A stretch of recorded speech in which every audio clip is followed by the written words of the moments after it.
Gloire à Dieu.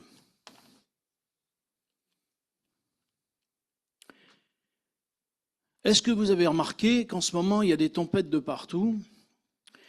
Il y a une chose que je remarque, que j'entendais dernièrement, que même en Normandie, la mer est tellement forte, tellement puissante, qu'il y a même des pans de falaises qui qui tombent. Mais dites-moi, est-ce que c'est la mer qui est puissante? Ou c'est le vent qui est puissant? Les deux. Eh bien, moi je crois que, regardez bien, quand il y a une journée ensoleillée en bord de mer, la mer elle est plate, calme, tranquille. Aussitôt que le vent se lève, on ne peut pas tenir dans l'eau. On ne peut pas tenir parce que les vagues viennent nous submerger. Et on se dit, mais comment ça se fait? Quand on réfléchit un petit peu, est-ce que c'est la mer ou c'est le vent qui est fort? Moi, je crois que c'est le vent qui déclenche que la mer soit si bouleversée, si puissante, si on peut dire, parce qu'il faut dire que la mer aussi, lorsqu'elle se jette sur les rochers, elle brise les rochers. Et je crois que dans notre vie spirituelle, il y a des choses que nous oublions des fois. Ce n'est pas nous, les chrétiens, qui sommes puissants. C'est l'Esprit de Dieu en nous qui fait son œuvre. Et nous n'avons aucune puissance. Aucune force. Pourtant, je crois que nous avons la possibilité de comprendre ce qu'est la force du chrétien. Surtout lorsqu'on passe par là où on passe en ce moment. Le frère tout à l'heure en parlait, je pensais dans la semaine aux frères et sœurs qui passent par les difficultés, je pensais à Armel, je pensais à d'autres à qui qu'on me dit qu'ils ont des cancers et qui découvrent qu'ils ont des cancers. Et ça, moi je me dis, Seigneur, mais comment ça se fait? C'est le mal du siècle, ça. J'entends constamment ceci, il y a des cancers ici, il y a des cancers là-bas, etc., etc. Et je me suis dit, Seigneur, mais quelle est notre force? Quelle est notre force? Pourtant, le Seigneur dit que nous sommes forts. Le Seigneur dit que nous sommes plus que vainqueurs. Le Seigneur, et oui en lui, mais on va y venir mon frère. Mais le Seigneur dit que vous êtes forts, vous êtes forts. L'apôtre Jean dit, mes petits enfants, vous êtes forts. Mais où est notre force? Puisque nous n'avons pas de puissance. Et que la puissance, elle n'est que de Dieu. Et j'aimerais voir avec vous quelques éléments qui pourraient nous faire comprendre que la force, nous l'avons. Et nous ne réalisons pas que nous l'avons. Nous ne réalisons pas que nous sommes plus que vainqueurs. Alors bien sûr, il y a l'âge qui est là pour certains. Et ça touche tout le monde. Hier, j'avais 20 ans, mais c'était hier. Ça se voyait pas. Ça se voit, hein, vous qui me connaissez depuis un certain temps, depuis hier, voilà. Depuis hier, vous me connaissez depuis hier et j'avais des cheveux à l'époque. Quand je montre des photos de mon permis, les gens disent, mais c'est pas toi ça. Mais si, c'était moi. Mais c'était hier. Mais malgré que nous sommes aujourd'hui sans force, même avec l'âge qui va venir, la force, elle n'est pas là où on croit qu'elle est. Et j'aimerais ce matin, mes sœurs, mes frères, que nous puissions comprendre où est notre force. Parce que nous sommes forts en Christ, c'est vrai, on va le voir. Mais il y a une force que nous ne réalisons pas, que nous avons, que le Seigneur nous a donnée. Et j'aimerais commencer par un texte, s'il vous plaît, qui se trouve dans les psaumes.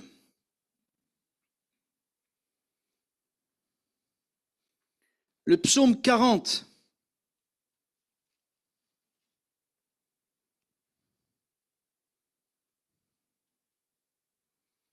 Et verset 1er.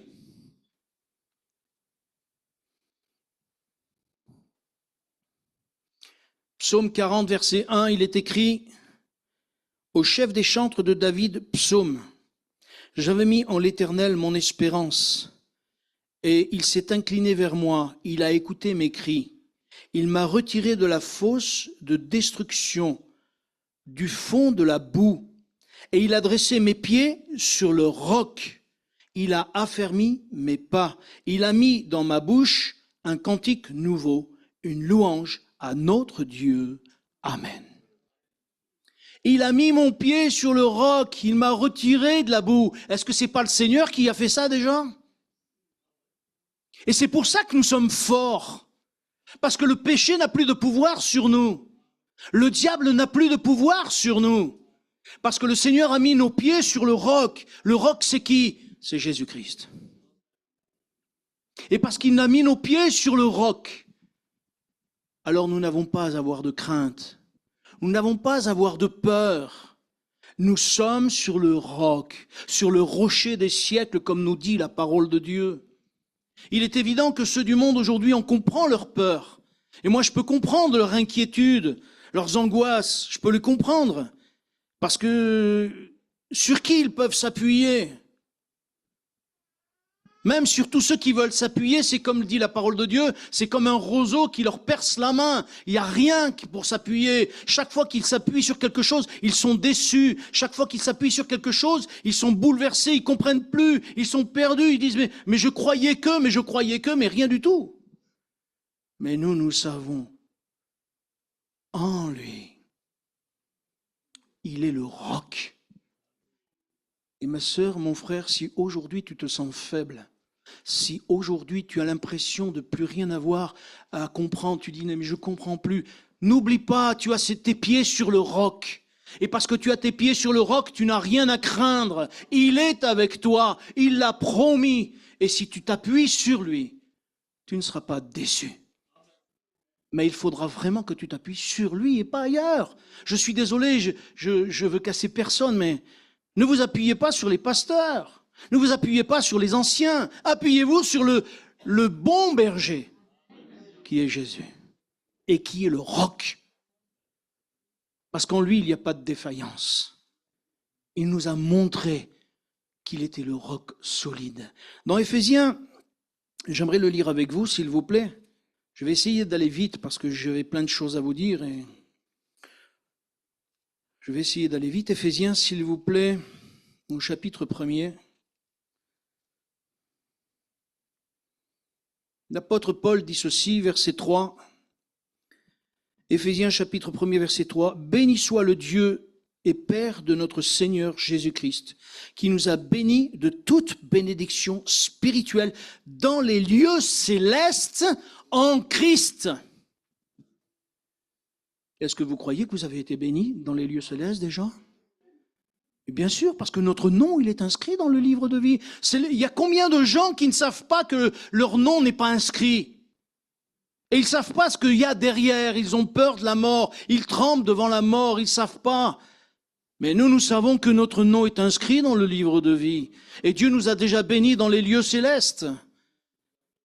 Et oui, au verset 4, il est dit, en lui, Dieu nous a élus. Au verset 7, en lui, nous avons la rédemption. En lui, le mystère de sa volonté selon la bienveillance des saints qu'il avait formé en lui-même. En lui, nous sommes aussi devenus héritiers. En lui, en lui, en lui. Regardez toutes les promesses qui sont attachées. Et parce que ce sont des promesses à lesquelles nous sommes attachés, mes frères et sœurs, nous sommes forts. Nous avons des assurances que les hommes n'ont pas. Ma sœur, mon frère, réalise cette assurance que tu as auprès du Seigneur. Tu es sur le roc. Bien sûr, tu pourrais t'inquiéter du lendemain à cause de plein de choses, et je pourrais citer les unes, que ce soit la maladie, que ce soit tout ce que vous voulez. Les familles difficiles, les enfants qui font souci, les enfants et les petits-enfants. On dit on ne sait pas ce qu'on va leur enseigner demain. Ma fille me disait que déjà à l'école, ils commencent à leur enseigner des choses un peu pernicieuses. Ma fille, elle dit, mais papa, c'est pénible. J'ai dit, non, ma fille, mais il faut que toi, tu les enseignes. Il faut que tu fasses parler ta fille et que tu lui dises qu'est-ce que c'est ça. Mais non, ma fille, ça fait rien. On te l'a enseigné, mais moi, je vais te dire ce qu'il en est. C'est ça, enseigner les enfants aussi selon la parole de Dieu, afin que cela reste dans les cœurs. Et aujourd'hui, plus que jamais, nous devons enseigner les enfants. Parce que les enfants, si on leur montre qu'on est sur le roc, alors ils seront forts. Parce que nous sommes forts.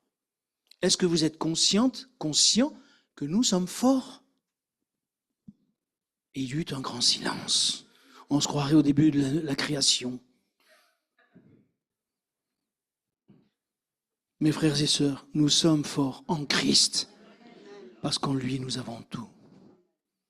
Ne crains pas ce que tu entends à droite, à gauche. Ne crains pas la télé. Ne crains pas toutes ces émissions qui disent les voitures brûlées, les villes brûlées, les méchants, les ceci, les cela, le reste. En Christ, je suis fort. Parce qu'il est mon soutien. Moi, je n'ai pas peur de parler à qui que ce soit de Jésus. Parce que devant lui, tout le monde plie. Même l'apôtre Paul, il a plié. Et l'apôtre Paul, c'était un sacré. Et pensez quoi? Pensez quoi? Que les autres, ils ne vont pas plier? Et bien sûr qu'ils vont plier.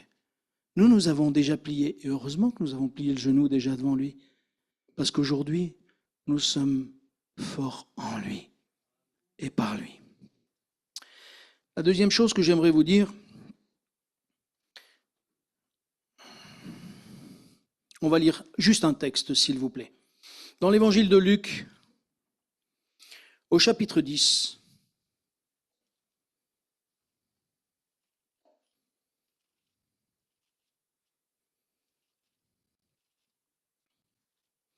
évangile de Luc, chapitre 10, et à partir du verset 38, s'il vous plaît. Évangile de Luc, chapitre 10, verset 38. Comme Jésus était en chemin avec ses disciples, il entra dans un village. Est-ce que vous avez tous trouvé? Oui, c'est affiché, d'accord. Et une femme nommée Marthe le reçut dans sa maison. Elle avait une sœur nommée Marie, qui s'étant assise aux pieds du Seigneur, écoutait sa parole. Amen. À plusieurs endroits dans la parole, on se rend compte que Marie, à un autre moment dans l'évangile de Jean, Marie vient répandre de l'huile sur les pieds de Jésus. Vous savez, quand l'apôtre Judas, le disciple Judas, il dit oui, mais on aurait pu donner cet argent aux pauvres. Comme il dit, c'est qu'il voulait garder l'argent pour lui, c'est pas pareil. Je ne rentre pas dans les détails, mais voilà. Mais elle avait répandu ses pieds. Je crois qu'il y a une chose que nous ne devons pas oublier. Nous sommes forts, et ça c'est la deuxième chose, si nous savons rester à ses pieds. Marie, elle était à ses pieds. Et elle écoutait ce que le Seigneur lui disait. Alors bien sûr, Marthe, elle s'agitait. Oui, mais moi je fais ça, je fais ci, et tu dis rien à Marie, voilà. Bien sûr qu'il y a la vaisselle à faire. Bien sûr qu'il y a les petits moutons sous le lit à enlever. Mais oui. Mais si on donnait la priorité à Jésus et être à ses pieds au moins un moment avec lui, vous croyez pas que les choses seraient changées et que nos cœurs seraient forts? Beaucoup plus encore. Des fois, nous prenons le temps pour tas de choses. Nous nous agitons parce qu'il y a la maison à faire, il y a le jardin à faire, il y a quoi encore, la voiture à faire. Il faut emmener les enfants là-bas, le mari à l'hôpital, le machin, voir la famille d'une manière, la famille d'une autre. Et en plus, là-dedans, ça tourne.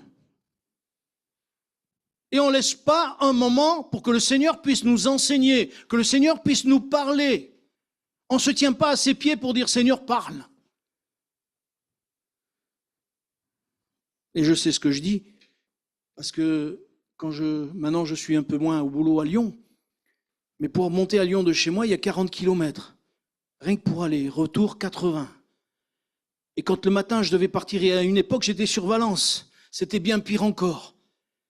Et je disais « Seigneur, si je ne prends pas au moins une demi-heure pour toi, tant pis, je dormirai moins ». Et des fois, heureusement, il y avait le train, donc je m'endormais dans le train.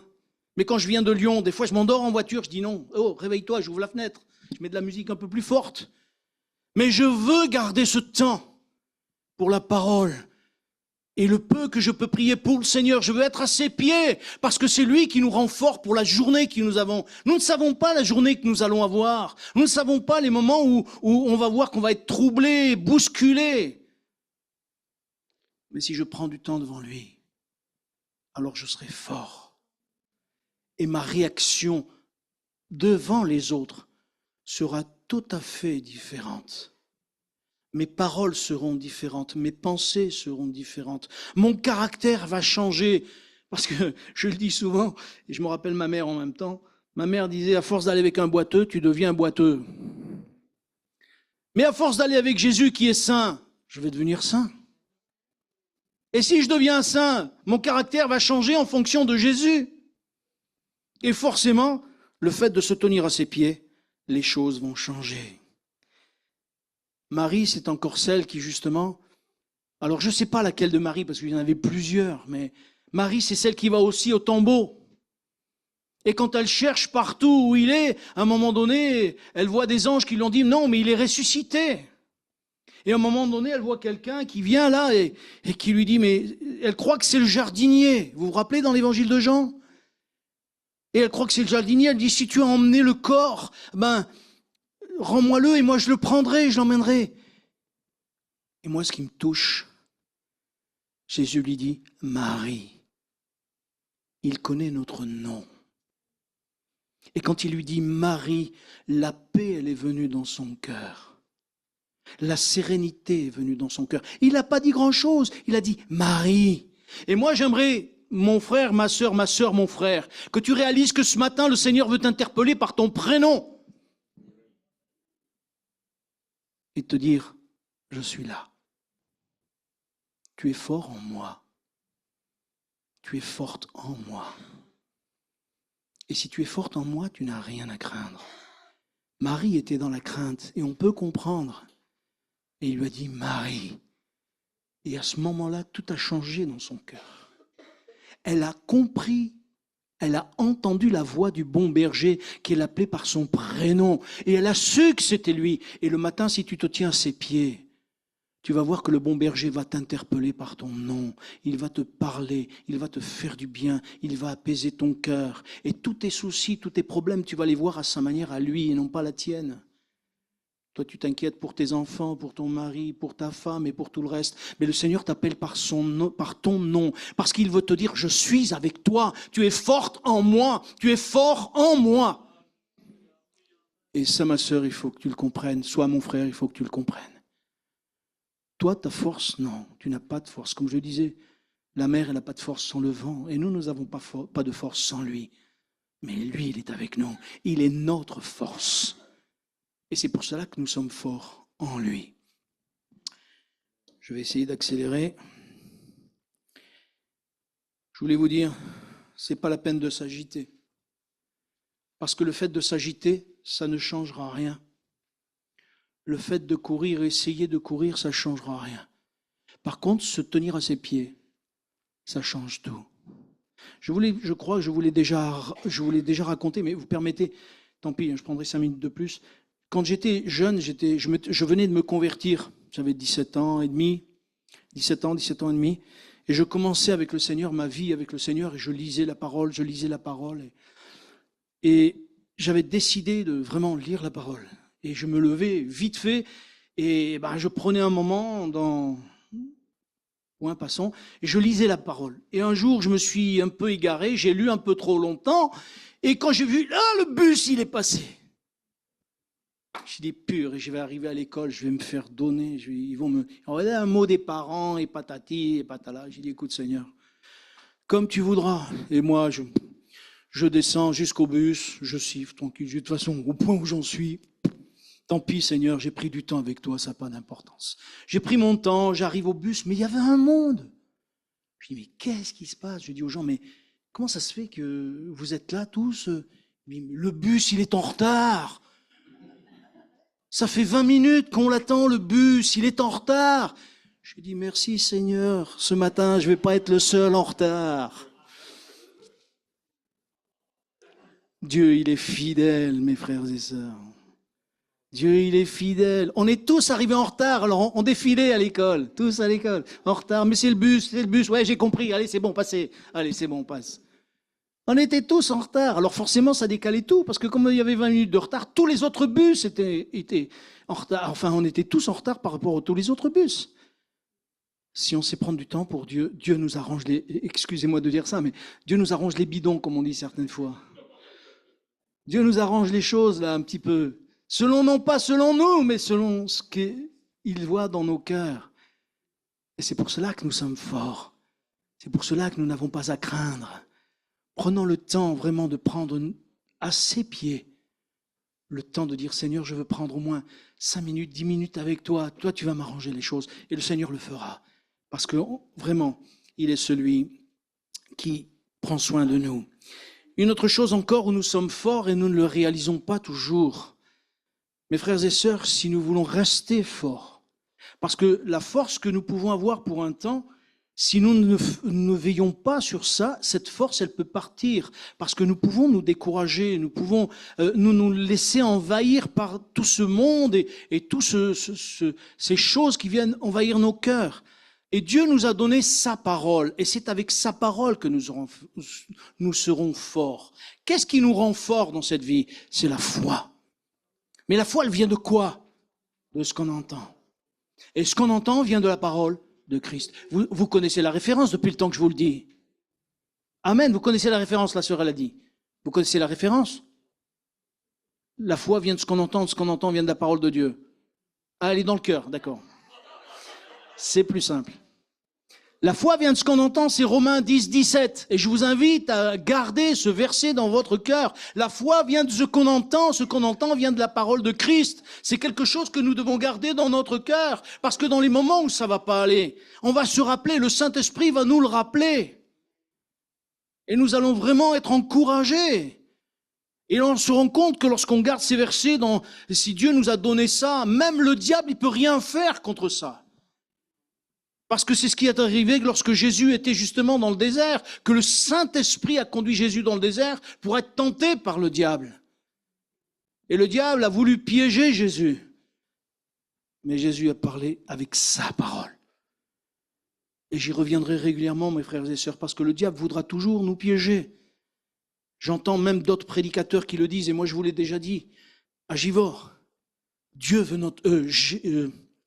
le diable veut notre peau. Et Dieu veut nous sauver. Et pour que nous soyons sauvés, il veut que nous restions près de sa parole.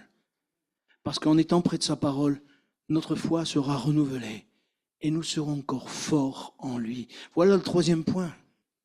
Troisième point, c'est qu'au travers de sa parole, nous pouvons être encore plus forts.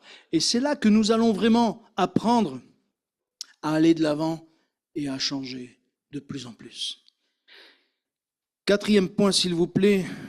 Actes des apôtres. Et vous allez me dire, oui, mais c'est pas comme tout à fait, tu l'as dit tout à l'heure. Si, on va y venir, vous allez voir. Actes des apôtres, chapitre 1er, verset 8.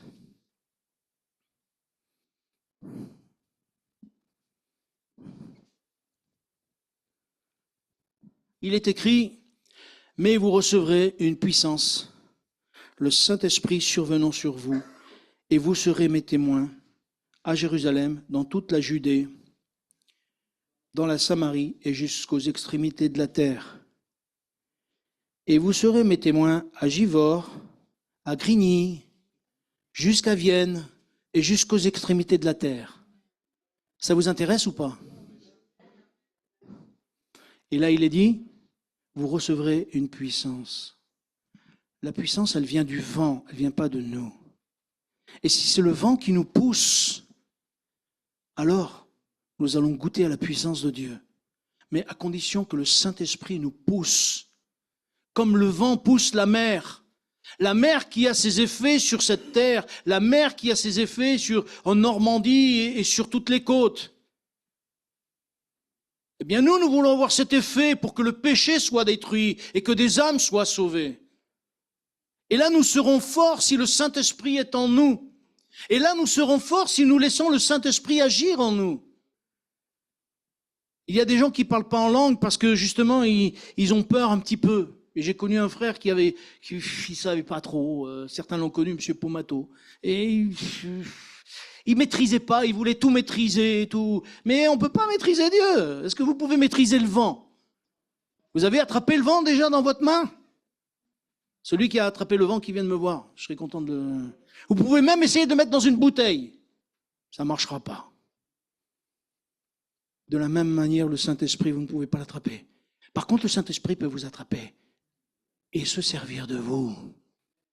Et ça, c'est là que nous sommes forts. C'est là qu'il nous faut laisser diriger par le Saint-Esprit. C'est là qu'il nous faut vraiment que nous puissions avancer dans ce domaine-là. Parce que mes frères et sœurs, je suis désolé de le dire, je trouve que nos églises de plus en plus, elles ne sont pas baptisées dans le Saint-Esprit. Et c'est pour moi une tristesse. Et si c'est pour moi une tristesse, je pense que pour Dieu, c'est une tristesse. Il a mis en nous de quoi que nous soyons forts en lui. Nous ne pouvons pas rester que sur le roc. Nous ne pouvons pas seulement rester au pied du Seigneur. Nous ne pouvons pas seulement rester avec la parole de Dieu. Mais le Seigneur veut nous remplir du Saint-Esprit parce qu'il est dit, vous serez mes témoins quand le Saint-Esprit descendra sur vous. Parce que nous avons, nous, personnellement, tous, sans exception, besoin que le Saint-Esprit vienne nous consoler dans les moments où nous sommes tristes. Besoin que le Saint-Esprit vienne nous dire, prends courage, je suis avec toi. Regardez Pierre, il se trouve dans sa prison. On l'a mis en prison parce qu'il a témoigné de Jésus-Christ. Et lui, qu'est-ce qu'il fait? Il dort. Comment ça se fait qu'il dort? Parce que dans son cœur, il y a le Saint-Esprit, il n'a pas peur. Il sait que de toute façon, Christ est avec lui. Il a peur de quoi? Et il faut que l'ange, il lui tape un coup en lui disant, oh, réveille-toi. Il devait bien dormir quand même, hein, pour que l'ange puisse le pousser à se réveiller. Parce que dans son cœur, il y avait la paix. La paix, pourquoi? Parce que le Saint-Esprit était là. Parce qu'il savait en qui il avait cru. Mes frères et sœurs, recherchons le baptême dans le Saint-Esprit. Demandons au Seigneur qu'il nous baptise dans le Saint-Esprit, même si peut-être il va venir un petit peu nous bousculer, un petit peu nous secouer. Parce que peut-être le Saint-Esprit, au fur et à mesure qu'il va rentrer dans notre cœur et que nous avons lui laissé toute la place, il va nous montrer nos péchés cachés. Il va nous montrer nos petites tâches que nous ne voulons pas toujours effacer. Mais lui, il va dire, mais moi, je vais t'aider à les effacer. Et c'est là que nous serons de plus en plus forts. C'est là que nous serons de plus en plus de ceux qui n'en craignent pas tout ce qui peut arriver dans notre vie. Même, j'allais dire, même les choses les plus terribles. Qu'est-ce qu'il y a de plus terrible dans cette vie, dites-moi? Est-ce que vous pourriez penser à quelque chose de terrible dans votre vie?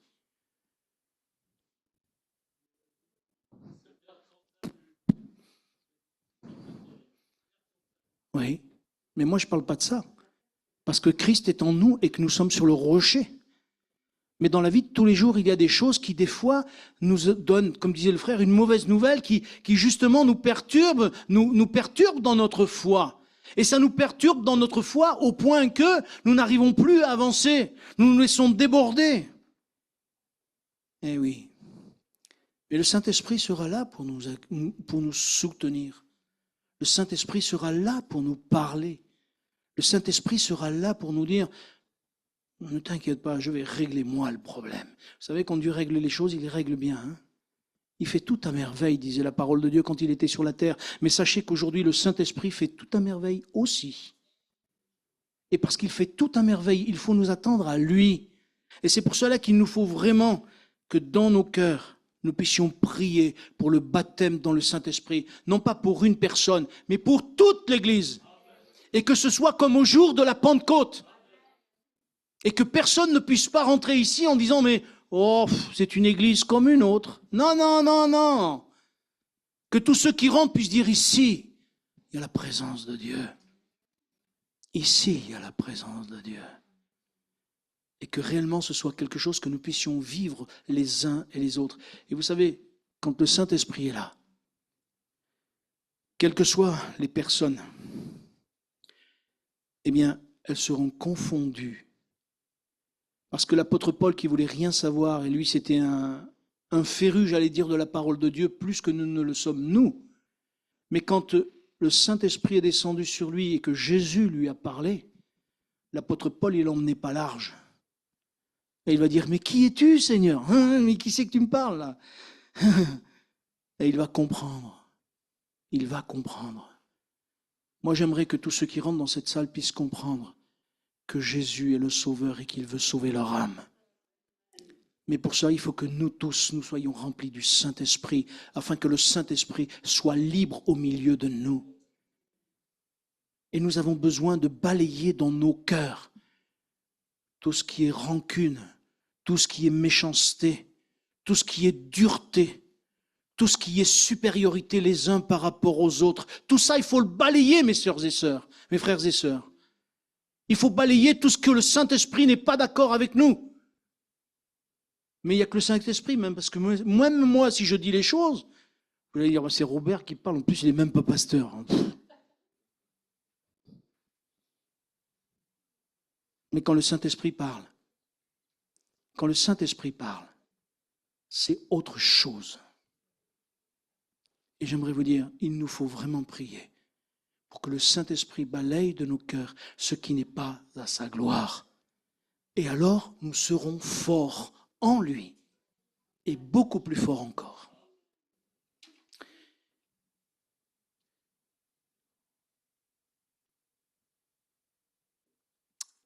Il y a une cinquième chose que j'aimerais vous dire, c'est que Jésus, je le dis souvent, il nous a montré l'exemple. Et je crois que nous serons forts si nous sommes soumis à Dieu. Et on pourrait dire, oui, mais c'est pas facile, etc. Et j'aimerais lire avec vous un texte, s'il vous plaît, qui se trouve dans l'évangile de Jean. Et comme il y a deux textes, on va les lire ensemble parce qu'ils ne sont pas loin l'un de l'autre. Le premier se trouve dans l'évangile de Jean, chapitre 5, et au verset 19.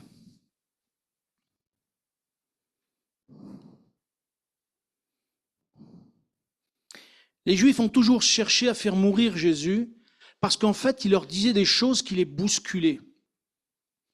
Et en fait, ça ne leur plaisait pas parce que Jésus montrait qu'il avait une communion avec le Père bien particulière et que sa force, elle ne venait pas de lui. Elle venait du Père. Pourtant, c'était le Fils de Dieu. Non, il n'était pas, mais il est encore toujours le Fils de Dieu. Pourtant, Jésus est vivant et à l'époque encore, il leur montrait que tout ce qu'il faisait, c'était selon la volonté de Dieu. Et Jésus va dire ceci au verset 19. Jésus reprit donc la parole et leur dit, en vérité, je vous le dis, le Fils ne peut rien faire de lui-même. Il ne fait que ce qu'il voit faire au Père, et tout ce que le Père fait, le Fils aussi le fait pareillement. Amen. Est-ce que vous vous rendez compte de ce que nous avons lu? Jésus, le Fils de Dieu, Jésus, celui qui est venu spécialement pour nous sauver, celui qui a fait des prodiges, celui qui a fait des miracles, celui qui a fait tout ce qu'il a fait, celui qui a multiplié le pain, il dit, que je retrouve la phrase, avec ses lunettes. Oui, merci, c'est pas ça, c'est la phrase que j'essaye. Avec mes nouvelles lunettes, c'est difficile. Jésus reprit donc la parole et leur dit, en vérité, je vous le dis, le Fils ne peut rien faire de lui-même. Il ne fait que ce qu'il voit faire au Père. Et nous voulons au nom de Jésus faire des miracles. Est-ce que le Père veut qu'on fasse des miracles?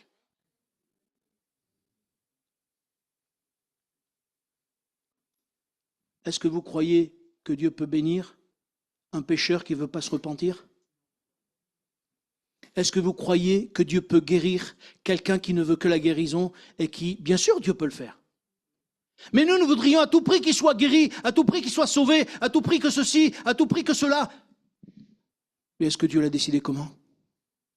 Est-ce que, avant même de dire au nom de Jésus sois guéri, nous nous tenons devant Dieu pour savoir, Père, qu'est-ce que toi tu veux? Nous ne cherchons pas des fois la volonté de Dieu, nous cherchons notre volonté. Et c'est là que nous allons être forts, si avant tout, nous cherchons à savoir ce que Dieu veut. Ce que Dieu veut faire. Et non pas ce que je veux moi. Parce que des fois, nous sommes, excusez-moi de le dire, nous retombons un peu dans l'égoïsme. On veut que Dieu se serve de moi. Dieu se sert de qui il veut. Il s'est bien servi d'un âne pour parler, je le disais dernièrement. Et pour reprendre le prophète. Et pourquoi Dieu se servirait de moi? Pas forcément. D'ailleurs, c'est peut-être la dernière année que je suis avec vous. Parce que Dieu peut très bien mettre quelqu'un d'autre. Et l'essentiel, ce n'est pas celui qui prêche. L'essentiel, c'est que Dieu soit là. L'essentiel, c'est que ce soit la volonté de Dieu qui se fasse. Et non pas la mienne, ni la volonté de quiconque ici. Si nous sommes dans la volonté de Dieu, alors les âmes seront guéries. Alors la puissance se révélera. Alors le Saint-Esprit sera libre de nous reprendre et nous dire, tu vis dans le péché, mon frère, ma sœur, il faut que tu te reprennes, parce que je veux te sauver. Mais il faut que nous puissions dire, Seigneur, non pas ce que je veux, mais ce que tu veux. Et c'est ce que nous allons lire au chapitre 5, verset 30. Jésus dit, « Je ne puis rien faire de moi-même. D'après ce que j'entends, je juge, et mon jugement est juste, parce que je ne cherche pas ma volonté, mais la volonté de celui qui m'a envoyé. Amen. » Et je crois que nous avons deux choses à faire. Nous soumettre à Dieu et chercher sa volonté. Et si nous nous soumettons à Dieu, et si nous cherchons sa volonté et non pas la nôtre, alors Dieu nous bénira. Parce que ce sera sa volonté qui primera dans nos vies. Parce qu'il faut que d'abord sa volonté, elle prime dans nos vies, dans ma vie, dans ta vie, ma sœur, dans ta vie, mon frère. Et alors tu seras fort, non pas à cause de toi, mais à cause de la puissance que le Seigneur fera reposer sur toi, parce que la puissance, elle vient de lui. Et c'est ça l'important. Mes frères et sœurs, ne croyons pas que nous soyons meilleurs les uns que les autres. Non, c'est pas possible. Même David, vous vous rappelez du roi David, à un moment donné, vous m'accordez encore un peu de temps? À un moment donné, le roi David se retrouve en train de combattre les Philistins, et il combat d'une certaine manière, et Dieu lui donne la victoire. Mais les Philistins refont une armée, et ils combattent, ils reviennent. Mais David, il dit pas, allez, Dieu m'a donné la victoire une fois, j'y vais à fond. Non, non. David, il fait pas ça, il vient au pied du Seigneur, il dit, Seigneur, qu'est-ce que je dois faire? Seigneur, montre-moi ce que je dois faire, parce qu'ils reviennent. Comment je dois les combattre? Et le Seigneur dit, cette fois, tu vas les prendre là-bas, et quand tu entendras mon pas devant les mûriers, dans les mûriers, vous voulez bien qu'on le lise? J'aime bien ce passage, moi, je me régale avec ce passage. 2 Samuel, s'il vous plaît, au chapitre 5 et verset 24.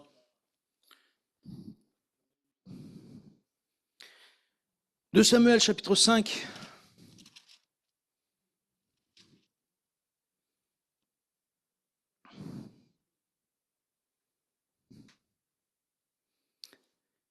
Verset 23 même, comme ça vous verrez depuis le départ presque.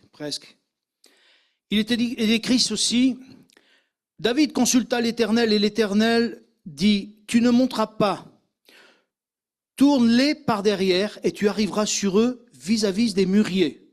Et écoutez bien, et ça je me régale à ça, quand tu entendras le bruit de pas dans les cimes des mûriers. Vous avez déjà entendu des bruits de pas dans les mûriers, vous? David a su reconnaître les pas de Dieu dans les mûriers, dans la cime des mûriers. Moi, j'ai jamais vu quelqu'un marcher sur les mûriers. Mais le pas de Dieu se reconnaît. Et voilà ce que Dieu dit. Alors, hâte-toi, car c'est l'Éternel qui marche devant toi pour battre l'armée des Philistins. David fit ce que l'Éternel lui avait ordonné. Et il battit les Philistins depuis Géba jusqu'à Gézer. Amen. David a su reconnaître le pas de Dieu. David ne s'est pas précipité. Nous nous précipitons toujours. Nous croyons que c'est toujours comme ça qu'il faut faire parce que je l'ai lu dans la parole, il a fait comme ça, je vais faire pareil. Erreur. Parce que Dieu va agir une fois d'une manière et une fois d'une autre et une fois d'une autre manière. Mais ça, c'est Dieu qui le fait, c'est pas nous. Et c'est pour ça qu'il est important que nous puissions dire, Seigneur, qu'est-ce que tu veux que je fasse? Montre-moi. Ouvre-moi des portes ou ferme-moi les portes. Montre-moi ce que je dois faire.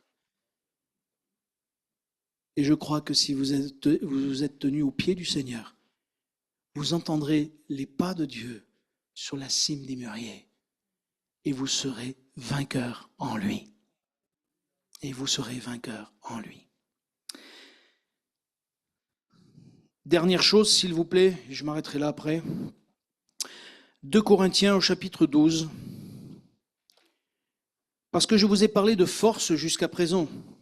D'accord? Mais nous, les hommes, on voit toujours la force là où Dieu n'y est pas. Il y a des tas de personnes qui font tout pour avoir des muscles, pour lever des kilos, des tonnes, de 205. J'ai vu des fois des gens qui lèvent 350 kilos à barre, là. Costaud, les gars, quand même. Hein. Et on va voir que l'apôtre Paul, il n'a pas la même vision parce qu'en fait, Dieu lui a montré autre chose. Chapitre 12, et à partir du verset, on va lire juste à partir du verset 8. Vous connaissez le passage où l'apôtre Paul parle justement de cette écharde que le diable lui a mis pour éviter qu'il s'enorgueillisse. Et je crois que des fois dans nos vies, il nous arrive des choses parce que Dieu ne voudrait pas que nous nous perdions. Et il ne veut pas que nous puissions prendre de l'orgueil. Parce que des fois, quand on sert Dieu, on prend de l'orgueil. Que ce soit dans les dons spirituels, que ce soit dans la prédication, que ce soit dans le chant, on pourrait se croire les meilleurs. Et des fois, Dieu dit, ah, tu te crois le meilleur. Alors toi, je vais laisser faire un petit peu, qu'on te donne le compte, afin que tu comprennes que la puissance, elle vient de moi et non pas de toi, comme je le disais tout à l'heure. Et l'apôtre Paul dit ceci, 3 fois j'ai prié le Seigneur de l'éloigner de moi. Et Dieu lui a répondu. Et il m'a dit, ma grâce te suffit, car ma puissance s'accomplit dans la faiblesse. Ma puissance s'accomplit dans la faiblesse. Mais tout à l'heure, on parlait de la puissance du Saint-Esprit. Et Dieu dit, ma puissance s'accomplit dans la faiblesse. Tu te crois faible? On va lire le reste et tu vas comprendre, ma sœur, mon frère. Je me glorifierai donc bien plus volontiers de mes faiblesses, afin que la puissance de Christ repose sur moi.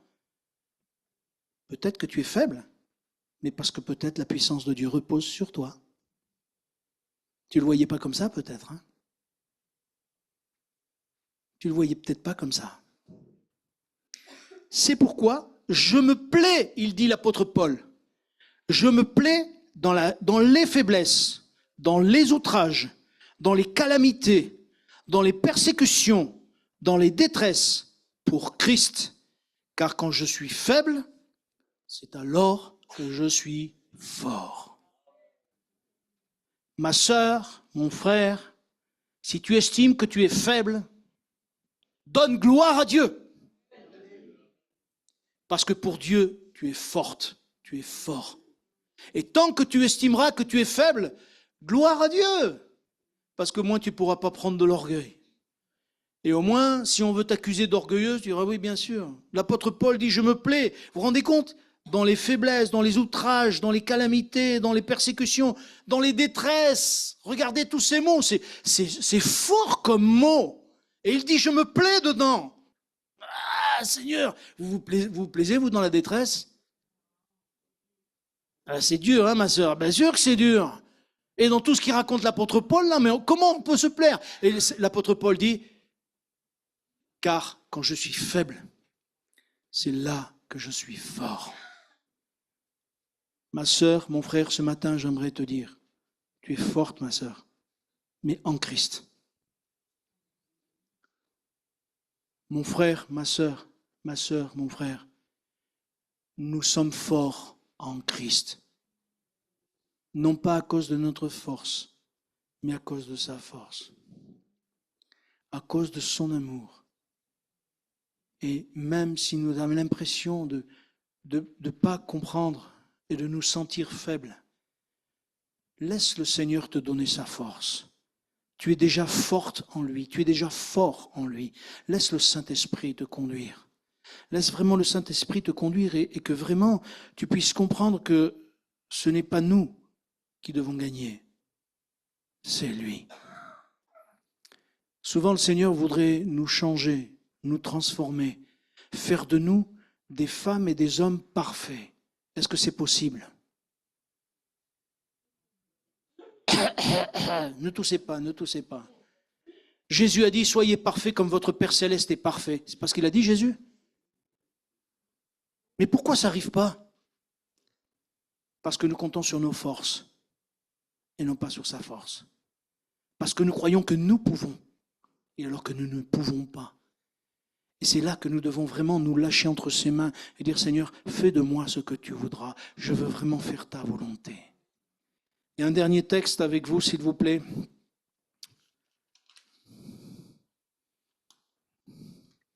Que je ne confonde pas de texte. Ésaïe 40, je vais voir si je ne me suis pas trompé de texte.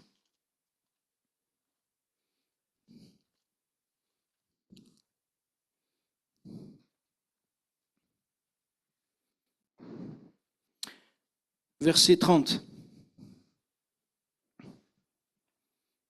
Il est écrit, les les adolescents se fatiguent et se lassent, et les jeunes hommes chancellent. Mais ceux qui se confient en l'Éternel renouvellent leur force. Ils prennent leur vol comme les aigles. Ils courent et ne se lassent point. Ils marchent et ne se fatiguent point. Amen. Et ce matin, ma sœur et mon frère, j'aimerais te dire que ce verset qui est ma conclusion, tu puisses réaliser que ceux qui se confient en l'Éternel renouvellent leur force. Ce matin, renouvelle-toi dans la force du Seigneur. Confie-toi en lui. Fais-lui confiance dans ta situation, quelle qu'elle soit. Fais-lui confiance. Il va renouveler tes forces parce que ce matin, si le Seigneur a mis sur mon cœur ce que je vous ai prêché aujourd'hui, c'est lui qui l'a mis sur mon cœur. Et je crois que ce matin, c'était pour nous, pour moi déjà, mais pour vous aussi, afin que les uns et les autres, nous puissions être renouvelés dans notre confiance en lui. Et que nous puissions dire, oui Seigneur, je ne suis pas fort par moi-même, mais parce que je suis faible, je m'appuie sur ta force. Je prends ma force en toi, Seigneur, et tu me rendras fort et plus que vainqueur. Amen. Vous l'avez bien compris, s'il vous plaît? Pardonnez-moi d'avoir tardé un petit peu. Seigneur, tu es notre force. Il y a tellement de versets qui parlent que c'est ta force qui nous rend forts. Pardonne-moi pour les fois où j'ai cru que j'étais fort. Pardonne-moi pour les fois où j'ai cru que moi je pouvais. Mais je te dis, loué sois-tu pour toutes les fois où tu m'as rendu faible, afin que tu deviennes fort dans ma vie. Je te prie pour mes sœurs et mes frères, tu sais, par les moments par lesquels ils passent, et je te prie vraiment de leur faire du bien, de leur faire comprendre ce que dit ta parole, sur la force que tu veux donner à chacun. Seigneur, souffle sur mes frères, souffle sur mes sœurs, vraiment renouvelle-les dans le Saint-Esprit, baptise dans le Saint-Esprit ceux qui ne le sont pas encore. Je veux m'attendre à toi pour que ton Église entière soit baptisée dans le Saint-Esprit et que ton nom soit glorifié, notre Père, et qu'ensemble un jour nous puissions vraiment te glorifier comme tu es digne d'être glorifié sur cette ville de Givors. Seigneur, au nom de Jésus, pose ta main sur ton Église et viens accomplir ton œuvre. Père, s'il te plaît, non pas ma volonté, mais Seigneur, que ce soit ta volonté, que ce soit ton désir. Je veux me soumettre à ce que toi tu voudras. Seigneur, au nom de Jésus, à toi toute la gloire. Amen. Que le Seigneur vous bénisse et vous accompagne.